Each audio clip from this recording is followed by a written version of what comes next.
I only shared like whatever I put on our Scoop account, and then that's it. I didn't post anything. Oh. I don't know. Zuckerberg, you're a great guy. I just want to say that.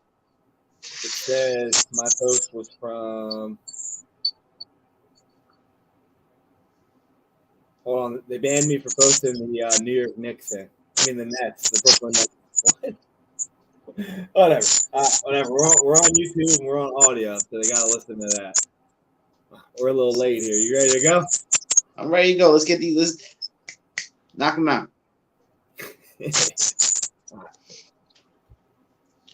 What is going on, everybody? Welcome back to the best sports podcast in motherfucking Pennsylvania, The Stoop Life.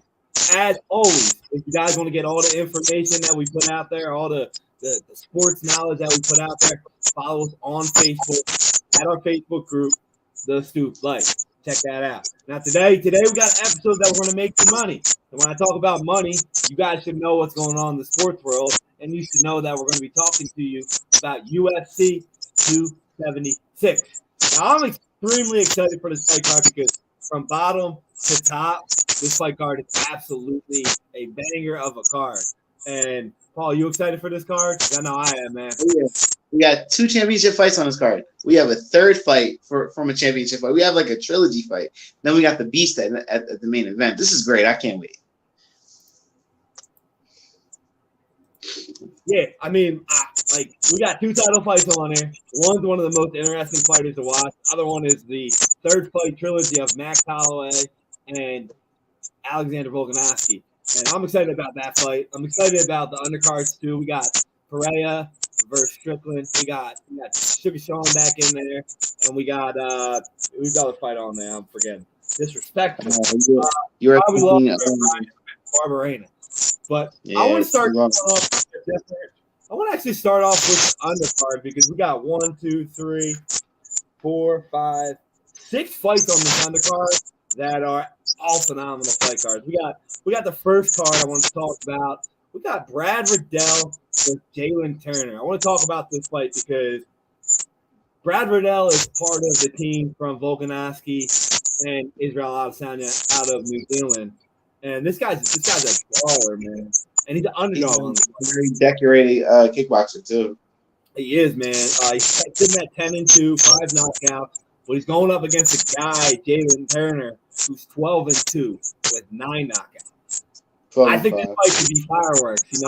3-round fight. Jalen Turner's the favorite at -162. Brad Riddell's +126. However, I do want to point out that for knockouts, Brad Riddell is +290 and Jalen Turner is +230. Like I said, these guys throw hands. They throw hands. One thing I want to say about this fight is I love taking these New Zealand fighters. I feel like there's not that many of them in the UFC, but they all win. Like the majority of their fights. We just saw one last weekend win as an underdog with a knockout. So how you feeling about this fight? What do you think's going to happen with this fight? I actually like Turner on this one, Jalen Turner. Yeah, he's a 5-fight win streak. He's making a name for himself. I'm looking at his last 5 fights. He went against some real decent opponents. Well, he's on a 4-fight win streak, I thought. But he's decorated. Yeah, he has 4 finishes in his last 4, and he has 2 knockouts and 2 submissions wins. They're both rear naked choke.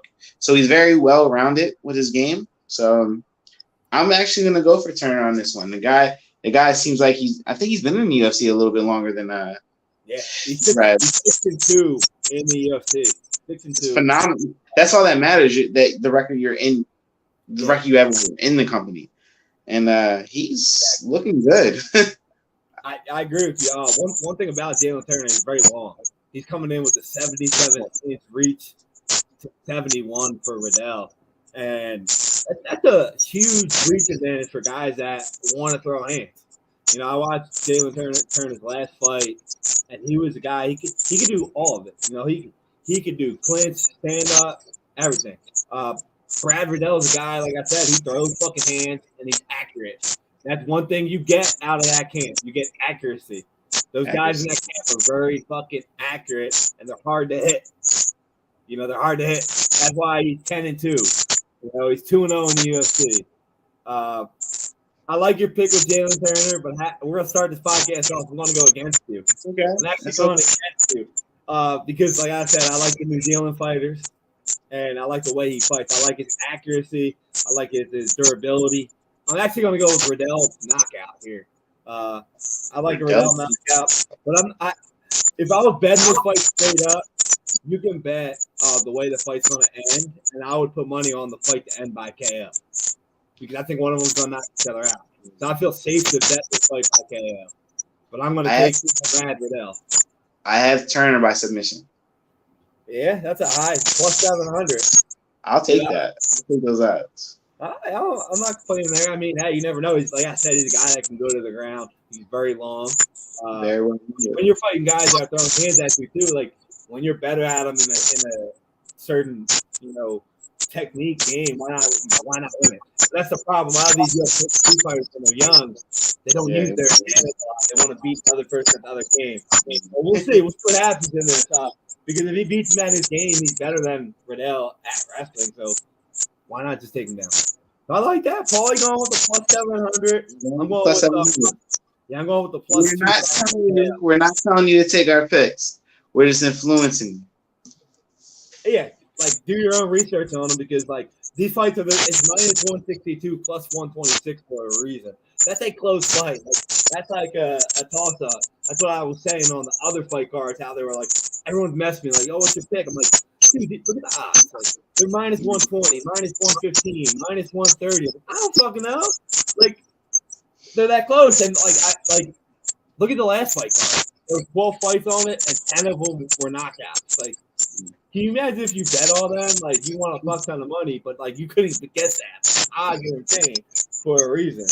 But I want to talk about our next fight. Let's see if we agree on this one as well. We got Cowboy Cerrone stepping back into the octagon as a fill-in fighter against one of my least favorite fighters ever, Jim Miller. So we got Jim Miller versus Cowboy Cerrone. Early odds right here. Jim Miller minus 220. And Cowboy Cerrone plus 168. Now, if you guys are around the fight game enough, you already know. You know enough about both these guys. We don't have to explain what they are, who they do. They are who they are. Jim Miller got 50 fights in MMA. Cowboy got 58. They do what they do. And one thing I want to point out before we do make our picks here, Jim Miller is old, Cowboy is old, but Cowboy has stated that he wants 2 more fights, and then he's going to retire. So, what do you think about this fight? What do you think about Cowboy stepping in to fight someone like Jim Miller? This is nothing new. This is what Cowboy does. He'll fight on this card and try to get on to the next fight night, the very next week. Listen, he will. Well, you got to remember, Cowboy is a fighter. Let's be real here. Jim Miller's been around the game for a while too, and he's a vet. I see him take a lot of bad L's too, but me personally, there's 3 guys that have made me an MMA fan, and one of them is in this fight, and that's Donald Cerrone. Mm-hmm. Cowboy with some of the flashiest head kicks I've ever seen in my life. He broke down Eddie Alvarez I've never seen before. He entered when Eddie Alvarez came into the UFC. They put him in there with Donald Cerrone, and Donald Cerrone showed him there's levels to this shit, and it showed it. So I'm gonna roll with on this one. I think since he has 2 more fights left, he's gonna go out as a winner. I'm gonna roll with Cowboy on this one. It's gonna be a decision. I don't think neither one of them knock each other out. I don't know if they have that kind of gas in their systems. They go after each other too much. Do I think they brawl? Yeah, but I don't think they knock each other out. I think it's gonna be a scrappy, typical Jim Miller Cowboy fight. I'm taking Cowboy though. Okay. Listen. Everything you said is true. Cowboy Cerrone got us into back when he wasn't even in the UFC. Back when he was fighting Ben Anderson for titles. Yeah. One thing about Cowboy is I never want to see him lose. But he's on a 5-6 fight losing streak. Yeah, man. He's the distance of BJ Penn here. He's losing. He's going out, and he's you're gonna look at his resume. 20 years from now, you're like, wow, that guy sucks. Because you're going to look at all his losses, right? But that's how you got to be a fan of the game and see, like the dates of his fight, who he was fighting, this and that. It wasn't too long ago that Cowboy was right in the running for a title shot. Like, he was right there. And he's one guy, like, yeah, he's stepping in short notice, but he's been prepping for a fight for, like, the last 2 months. That kept getting transferred because he got food poisoning. The other guy broke his knee tying his shoe, which was unbelievable. And so he's ready. It's not like he's just coming out of bed to fight. However, I will say this about Jim Miller. Jim Miller is one of them guys that every single time I watch this guy live, he never fucking wins. Never. Except the last 2 fucking fights when I bet against his bitch ass, and he won both those fights by knockout, and which made me hate Jim Miller more. Because I'm like, dude, you're supposed to be the stepping stone, and you're supposed to lose. And he knocked both those guys out. It was like, dude, like, are you kidding me? Like, I've seen this guy live 3 times. Actually, one of the fights I've seen him 3 times live, and he was 0-3 every time. Actually, he was so bad. The one fight that he lost, that Bruce Buffer actually announced him as the winner, and was like, oh, because we were in Jersey, because he's from Jersey. But he got choked out, and he announced him as the winner. I was cracking up. We're like, wait, what did we just watch? All right. But with that being said, Cowboy hasn't won a fight since Al Iaquinta in 2019. Like, think about that. He's fought 5 times since then and hasn't won. And he's got knocked out, like, every time. Jim Miller's coming off of 2 knockouts. But I like there are nobody that he beat, but still. I like what you said about Jim Miller's going to do Jim Miller. And we all know what Jim Miller does against strikers. He takes your ass to the ground. He's not going to strike with Cowboy. He doesn't care that it's Cowboy's second to last fight. He's in this shit for long enough, so he doesn't care. So my pick is going against you again. I'm actually going to take Jim Miller because he fucked me twice. I'm going to take him again. I'm going to ride the hot tail. I'm actually going to take Jim Miller to win by submission. I actually think he's going to submit Cowboy. I'm taking him. Cowboy submissions, though.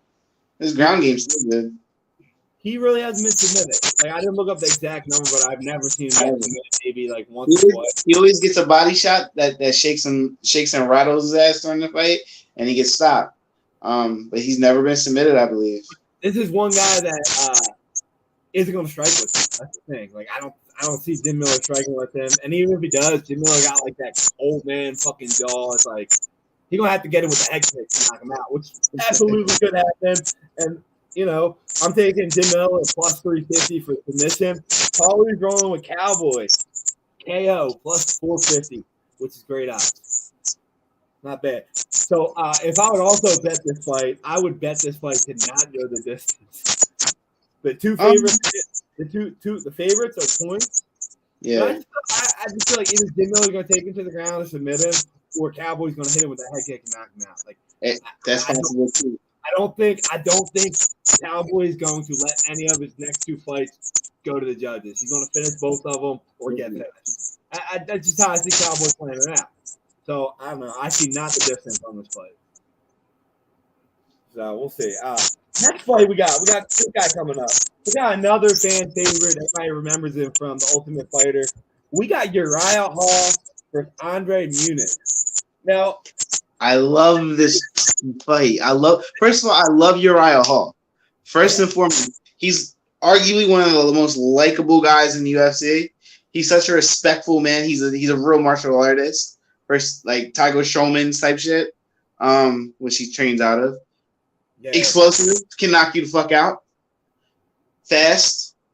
I love everything about this fight, though. Look at the odds of this fight. Right? I've only seen Muniz fight one time. He's the favorite at minus 350. Uriah Hall is the underdog at plus 255. Now, we talk about fight styles. We love talking about this because these guys are completely fucking different fight styles. Uriah Hall will knock you out. Muniz, he wants to choke you the fuck out. Both completely different. So it's like, all right, who's going to win? And the odds for this fight tell you what. We got Uriah Hall by KO, plus 380. And Andre Muniz by submission is minus 110. They're the two favorites. Like the decision is plus 600 for Muniz and Hall is plus 850. So like they're saying this fight ain't going the distance. Ain't going the distance. They're saying it's more likely that the ground guy's going to win, but we already know like Vegas odds always favor the wrestlers and the knockout artists. They really do. Like you guys ever watch them? Like they'll favor the ground guy. Like they usually do. But like listen to this guy. Like I had to look up this guy's stats. And I wasn't really sure who he was. I remember seeing him, and I remember why. This guy is 22-4 with 15 submission victories. He's 6-0 in the UFC. 2 of those coming from the Contender Series.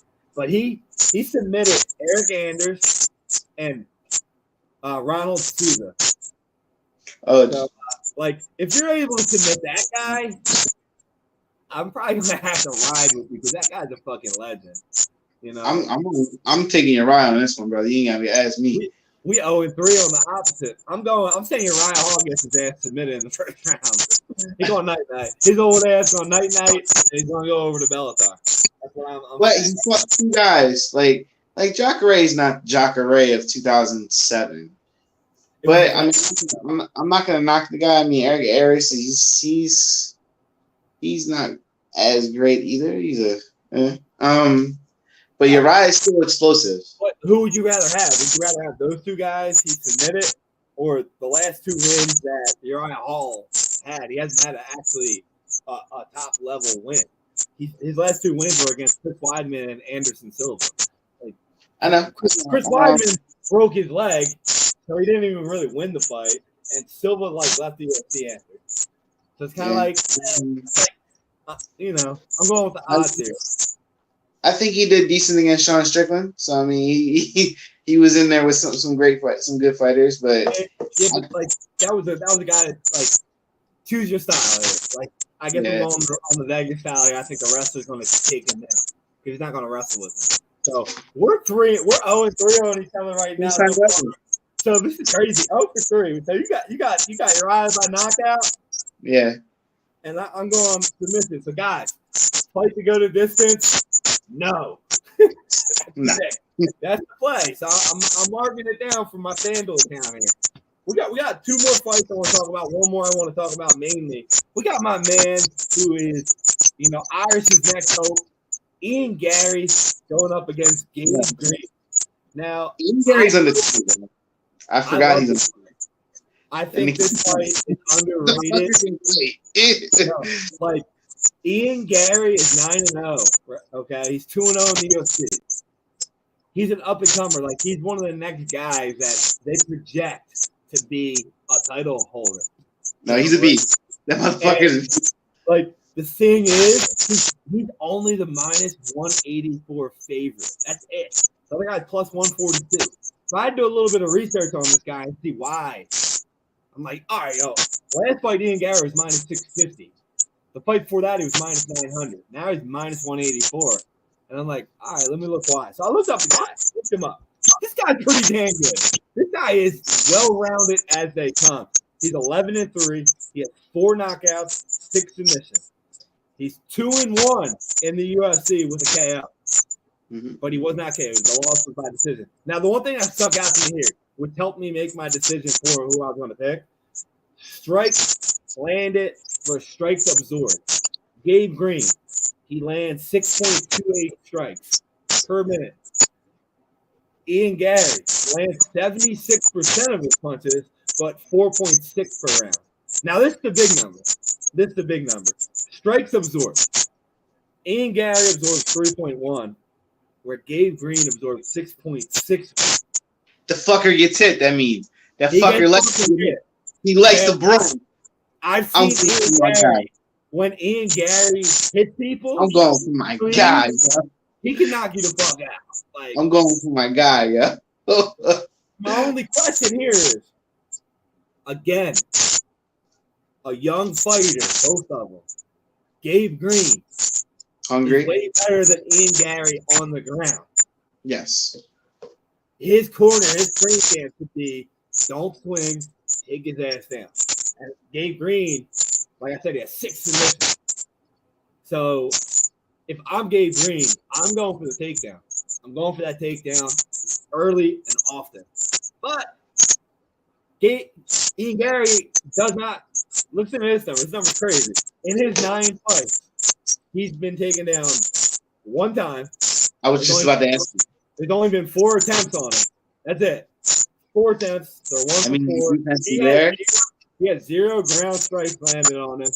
His on the ground time is 0.1 second. So he literally went down and got right back up. So I was like, all right, I don't know what fight it was, but I was like, all right, was like he sometimes guys they just have that versatility where they get on the ground and they're up. It's like, like you look at Usman, Izzy, like they get on the ground, they get the fuck up, like right away, like right up.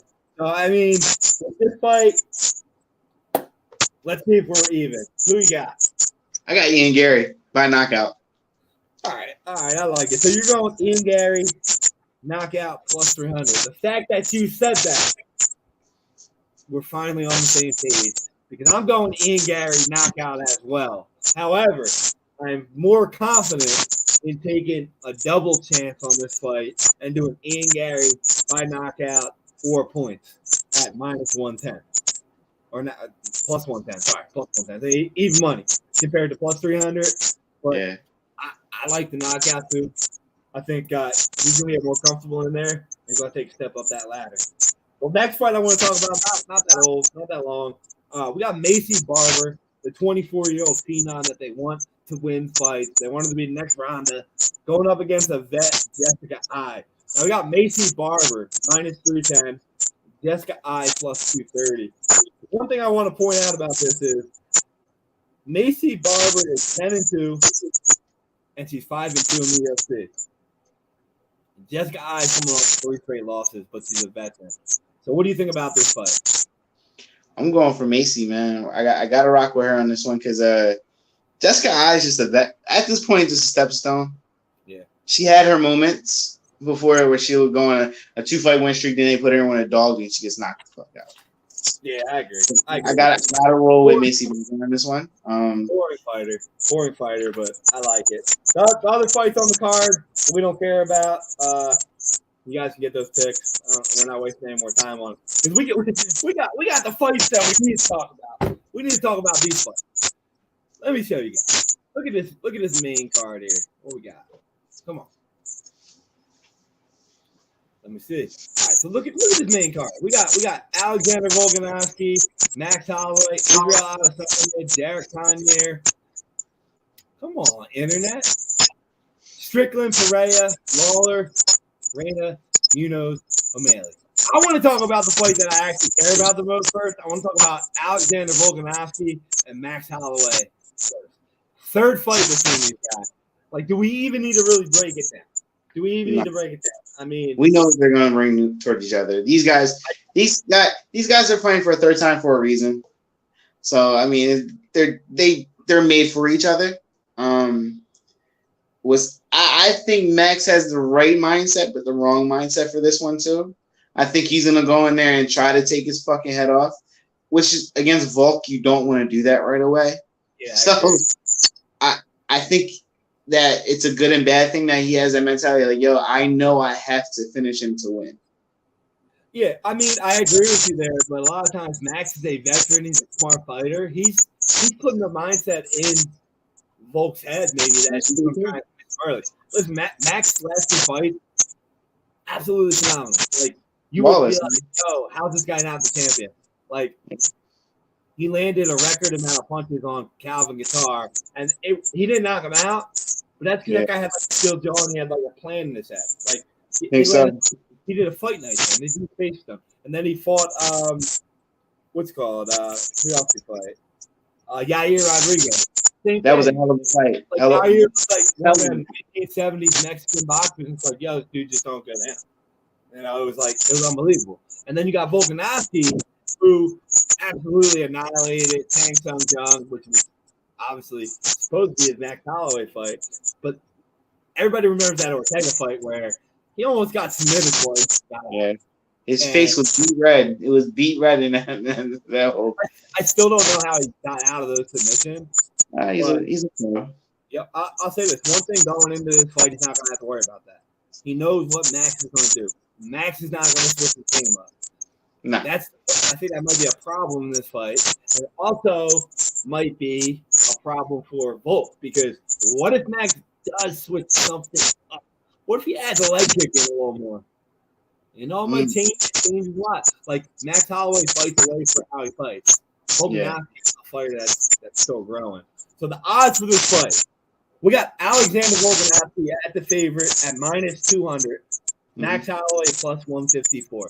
Pretty damn close, as expected. Now, will the fight go the distance? Yes, -260. No, plus 166. The over-under for the fight around 4.5. By KO, we got Alexander Volkanovski. This is what I found actually pretty phenomenal, these numbers. Max Holloway has never been knocked out in his entire career. Alexander Volkanovski by knockout is plus 380. Max Holloway by knockout is plus 600. I thought that was a little crazy. I get it. They think Volk might win the fight. He's the favorite. Yeah. But I expect them both to be maybe at plus 500 each. Yeah. Not like that drastically. Like the plus 600, I don't have a problem with it. But plus 380 by Volk, I have a problem with it. I'm not saying he doesn't have knockout power because he does. Max Holloway, he's never been knocked out. He's been in there with everybody. Never been knocked out. Like, he's taken some punches too. Never been knocked out. So, by submission, we got Volkanovski plus 1,400. By submission, Max Holloway plus 2,000. For it to go to points, Volk plus 115. Max Holloway plus 310. What are your expectations for the fight?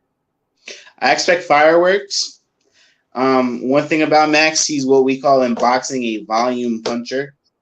He throws a lot of fucking shots. And you're right though. I think he might be playing a little veteran game on him, like, oh, I'm trying to take your head off, and he goes in there and does. He's patient.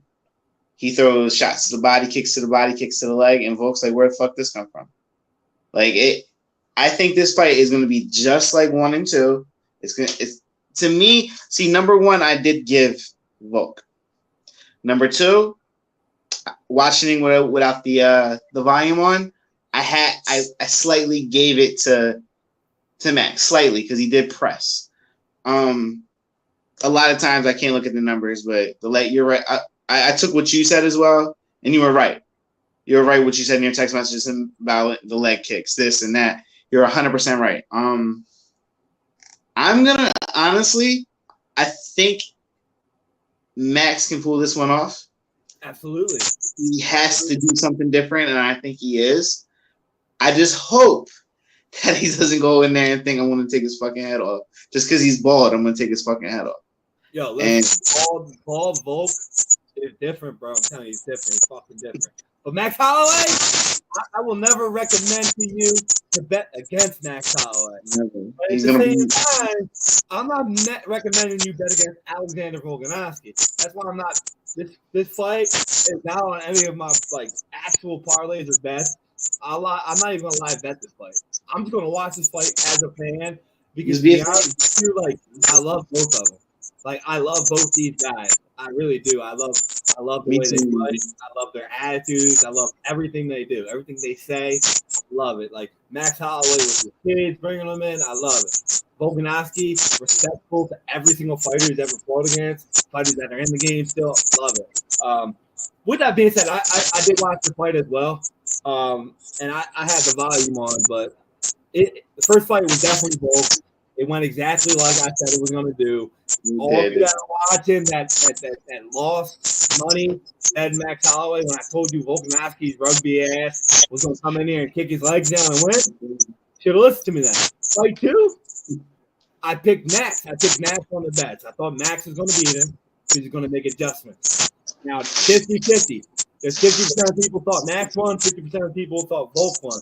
Now, my issue is this. I watched the fight the first time, and I had Max. Yeah. I rewatched it again, and I had Volkanovski. That's how good the fight was, guys. I don't know. It's tossing. That second fight was a split decision for a reason. It was 48-47, whoever you thought won. The reason I thought Volk won the second fight. I have stats right here. I'm gonna break them down for you real quick because the numbers. They say a lot about the fighter and about the game plan that they had of how they switched. That's why I wanted to talk about this fight a lot. So in the first fight, who do you think landed more punches, Max Holloway or Volkanovski? Because I'm going to tell you this: they both threw 303 punches exactly, both of them.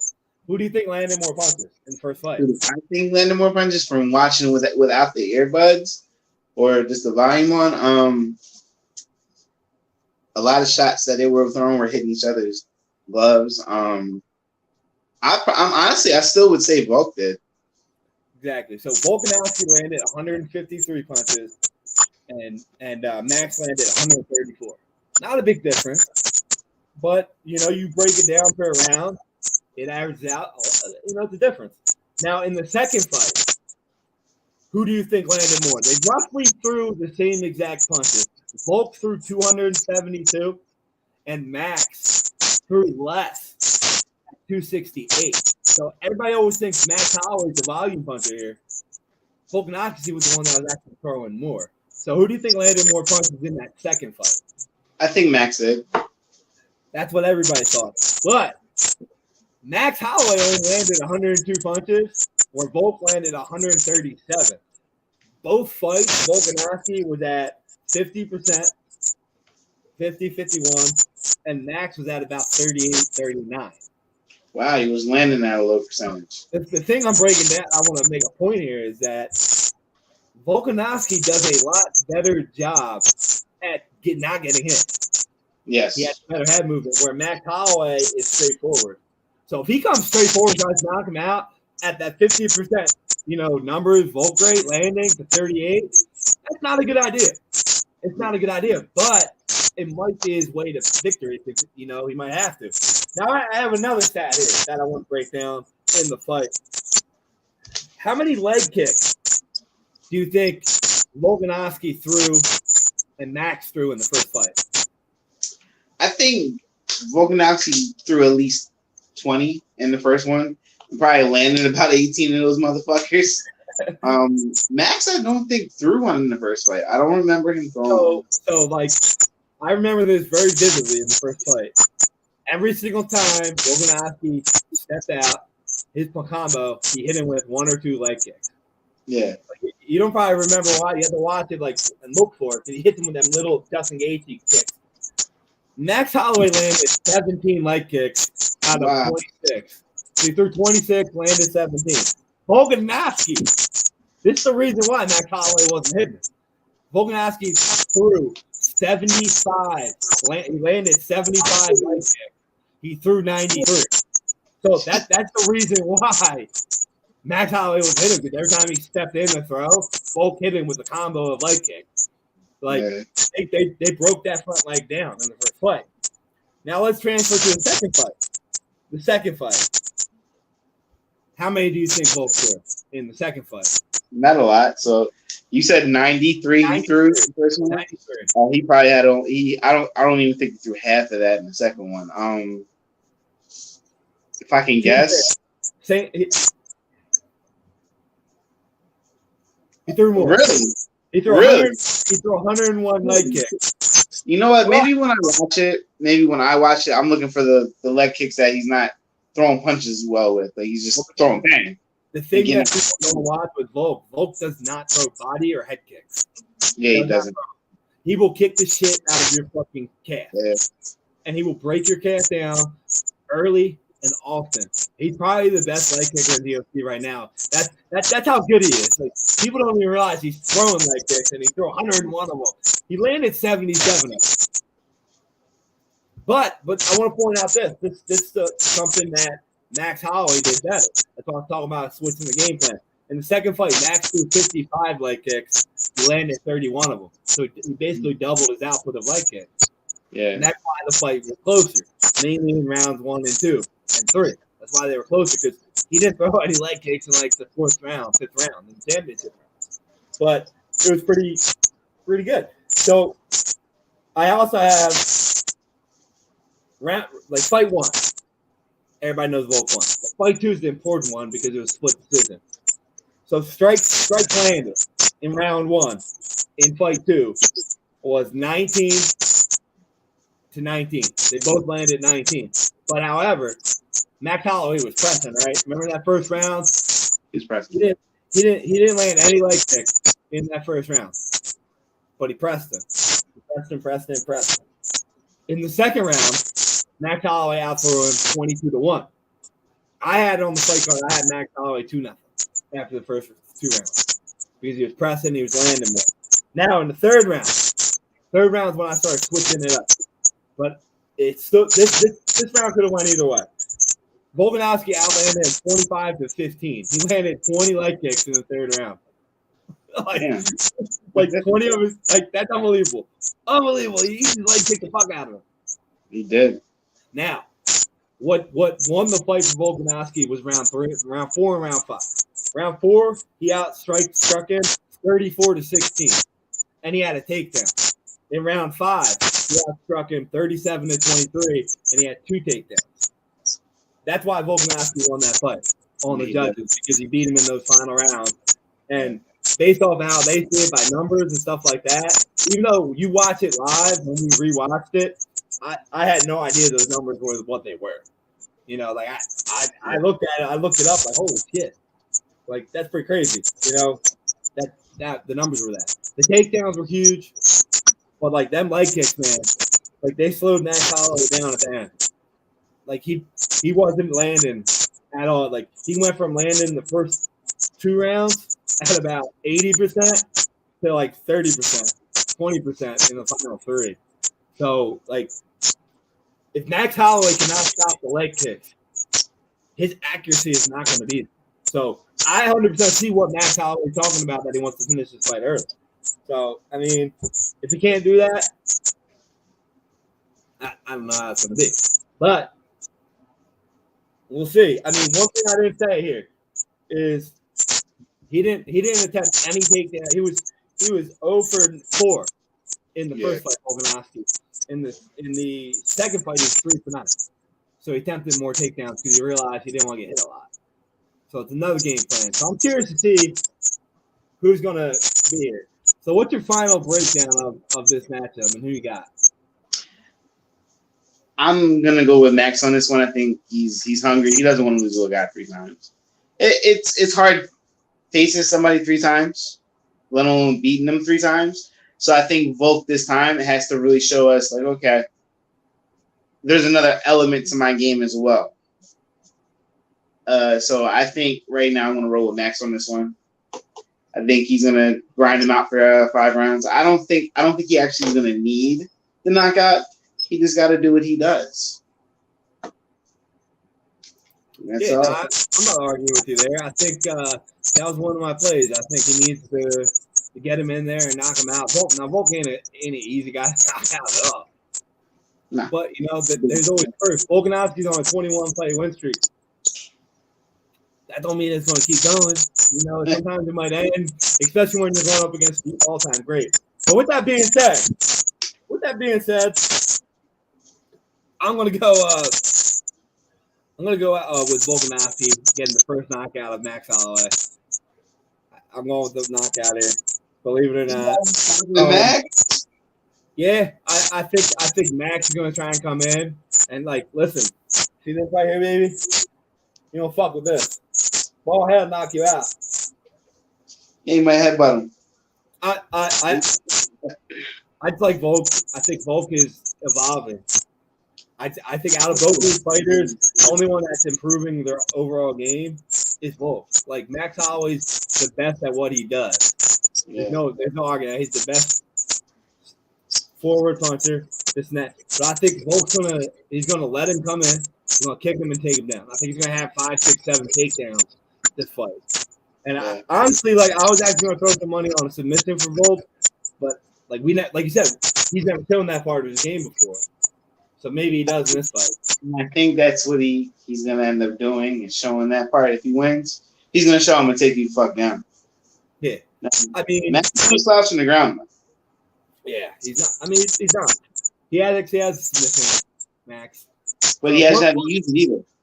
One thing I will say about this, even if Volk loses, or it doesn't matter if Max loses, both guys are going to get the benefit of the doubt going forward in their careers. They're either going to move up, get a title shot, one or the other, or whatever. They're both. It's a win-win for either. Now we got to talk about this fight. We got this fight right here. Honestly, there's not really much to talk about this fight, in my opinion. Like, we all know, like, I'm avid, like, Mr. Floppy Titty over here. He's unbelievable. Israel Adesanya. The guy's unbelievable.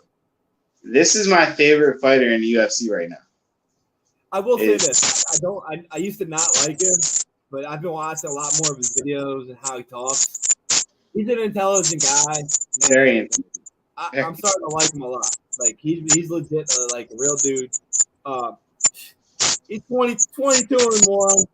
He's only, he's undefeated at middleweight in his MMA career. He's 22 now. He's never lost at middleweight. He had to move up to go for a title to get that loss. That's against a bigger man. Yeah, I'm not counting that. It's not middleweight. It's irrelevant.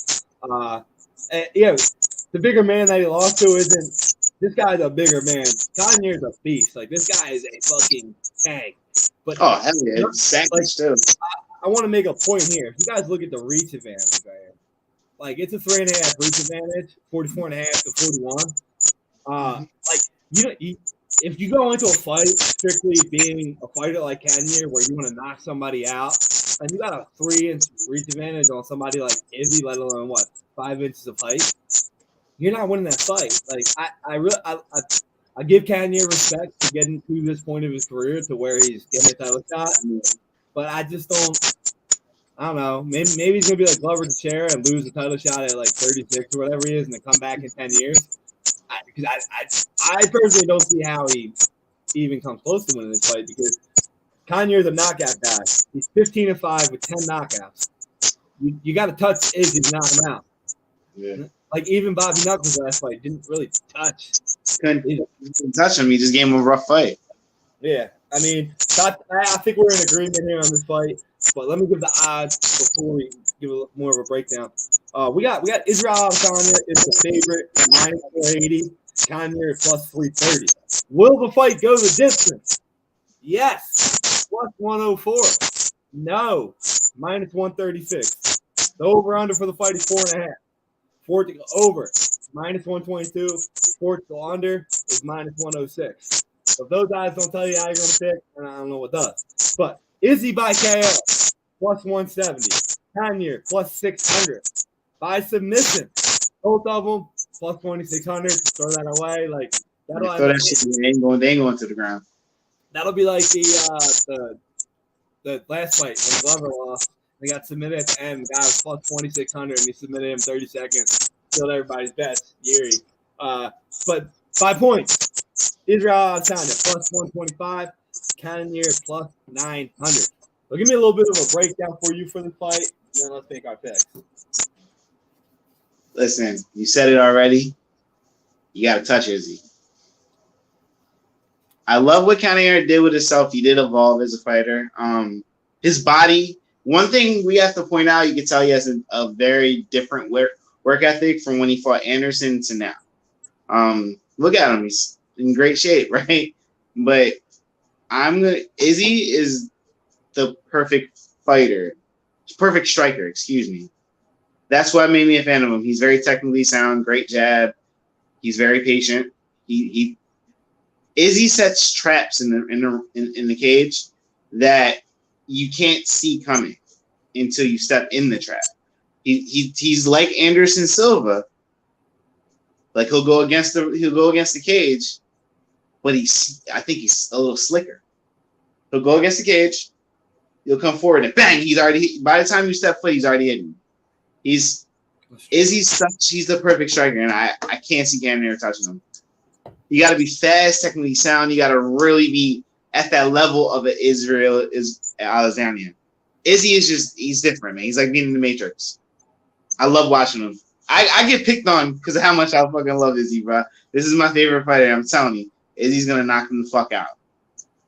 Yeah, I mean, listen, as much as I want to try and hype Cannonier up, it's like It reminds me of when Silva was in the division. You're like, all right, how can this guy beat him? Like, I don't know. Yeah. That's how they fight, though. You never know. But I mean, unless he hits him with a rack of leg kicks like he did against, like when he fought Anderson, I can't see him beating him. He's not fast enough. Yeah. He has a lazy jab. Connor has a very lazy jab. That's why he doesn't throw it much. I don't think he's gonna be like a bull towards him, and if he does that, it's gonna be an early night for him. Yeah. So I agree. I mean, the one thing I do want to point out here about this fight, they both throw at about the same rate. Yeah.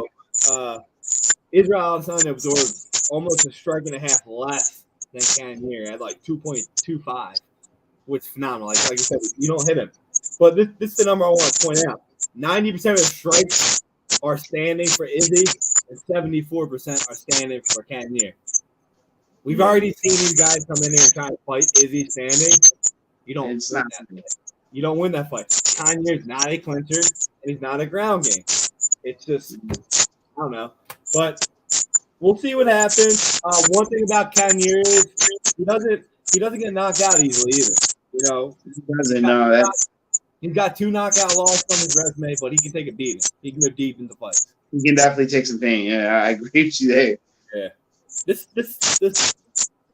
Who you got in this fight?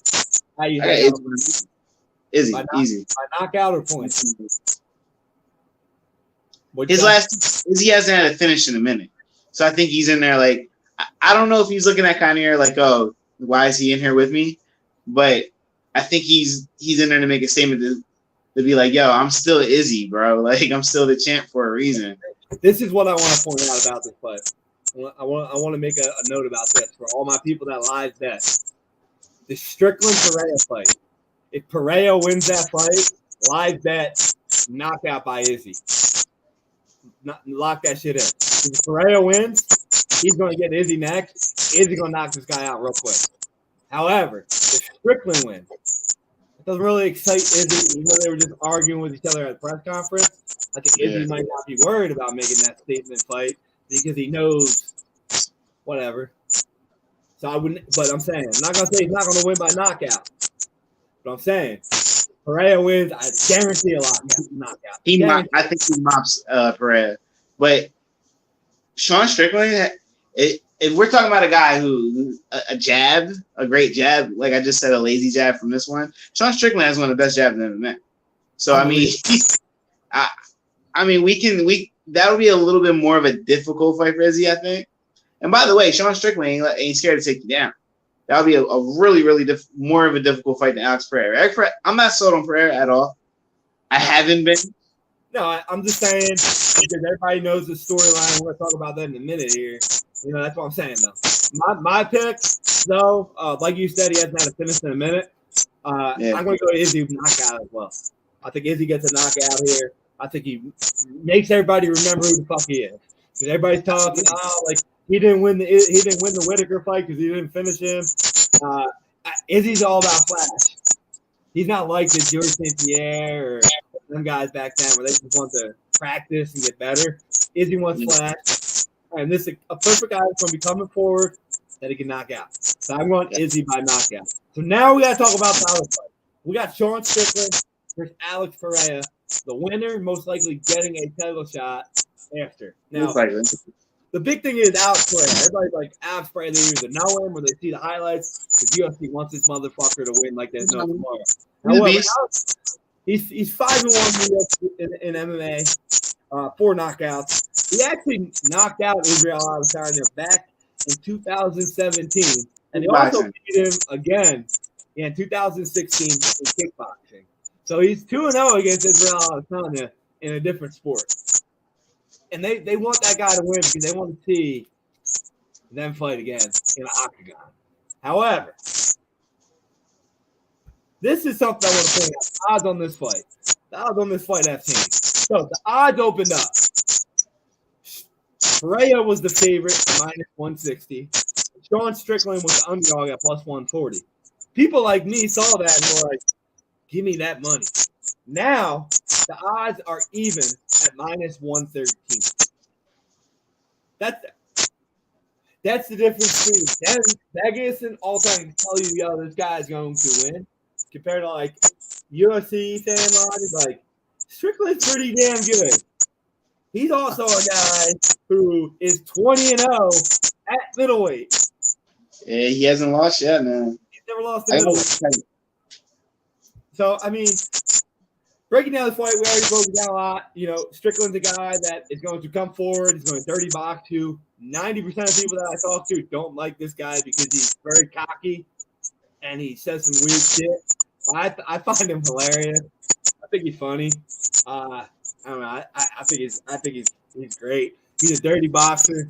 He's a guy that's going to try and beat you, or like he's not worried about getting hit. That's the thing about it. Only difference has he ever fought a guy that can reverse roundhouse kick you in the chin? That's something Alex Pereira can do.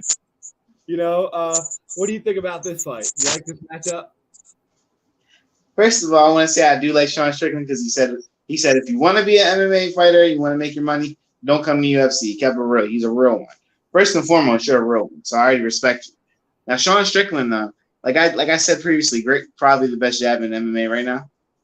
It depends how you look at the jab in MMA, and he's gonna be very patient when he's gonna dirty box him.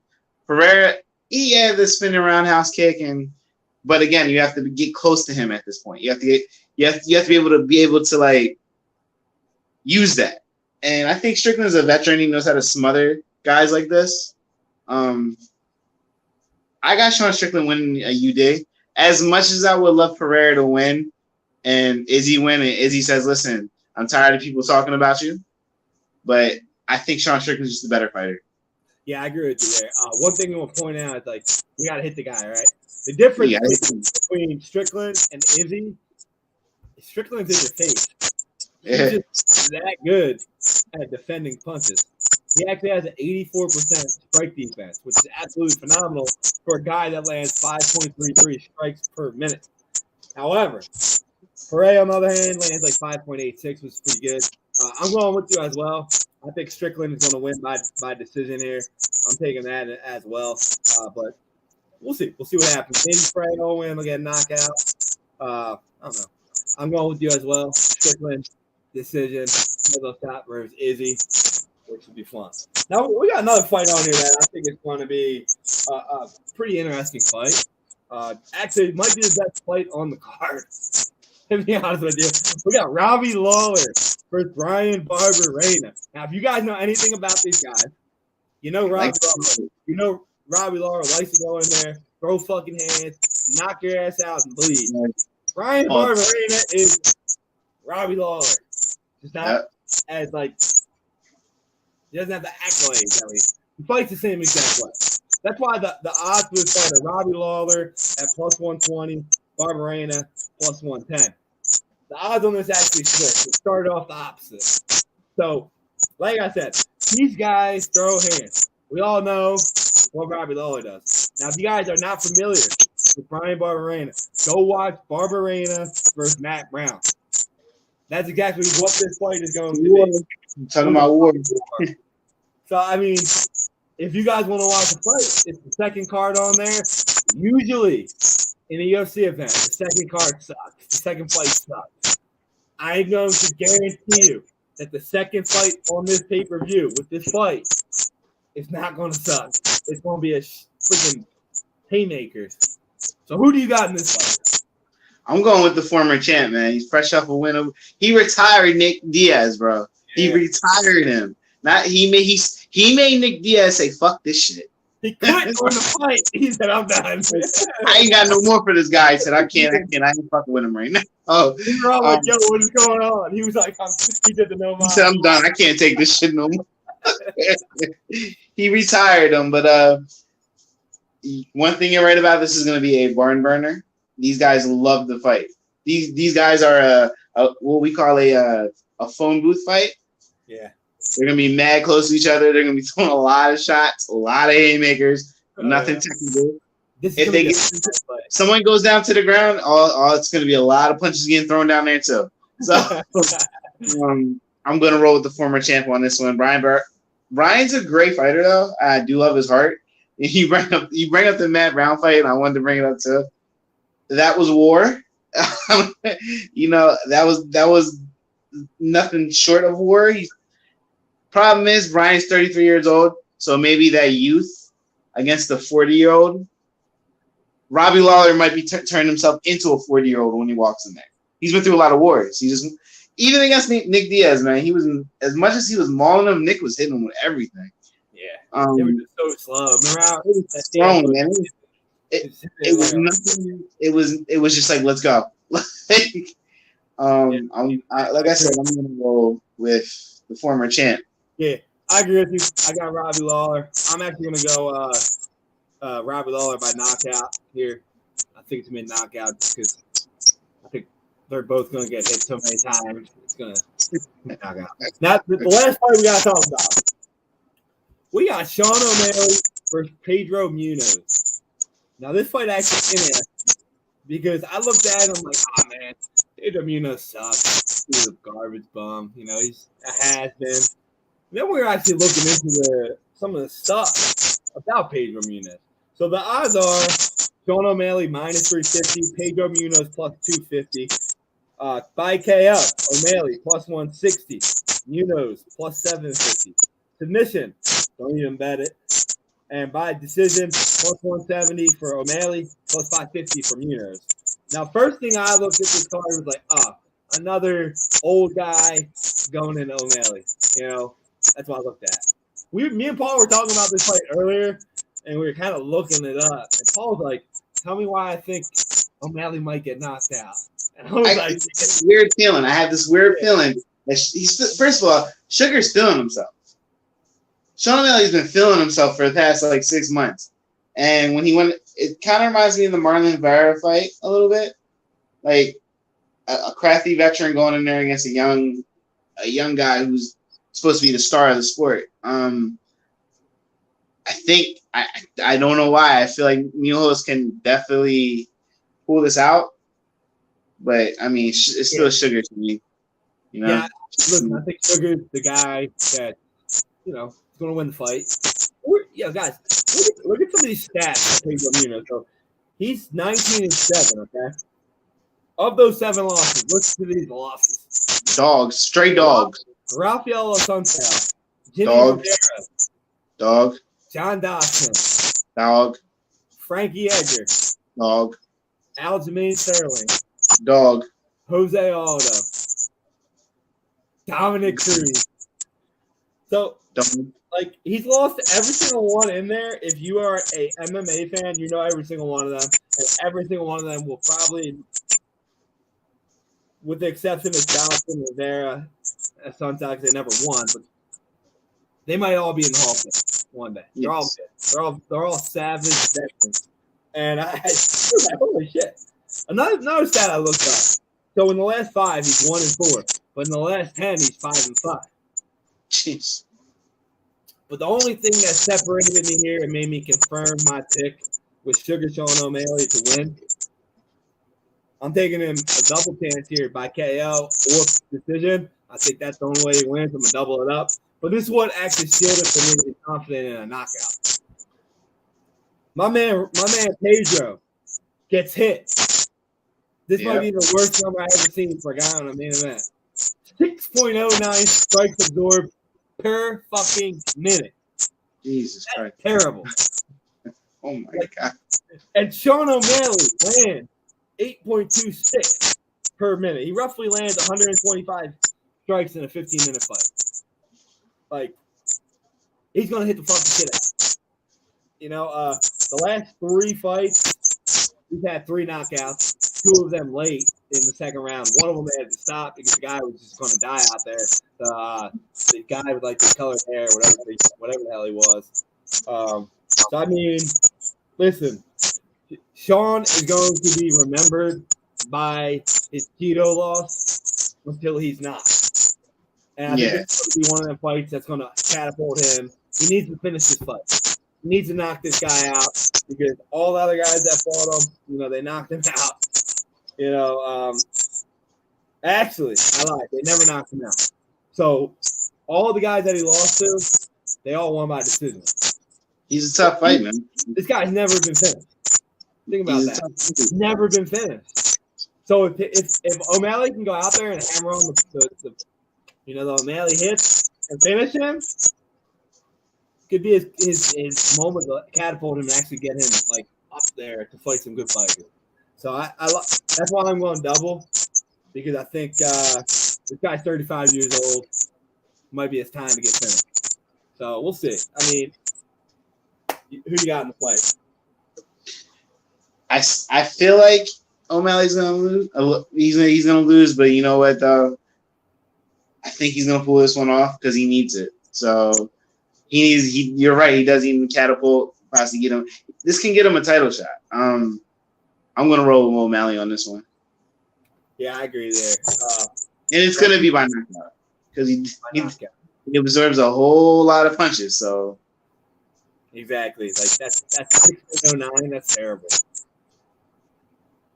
Like the fact that he absorbs that many has never been knocked out blows my mind.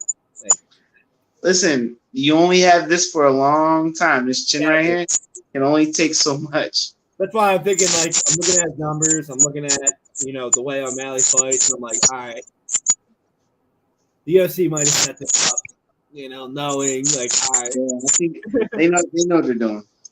Yeah. But other than that, hope you guys enjoyed this podcast, enjoyed the pick.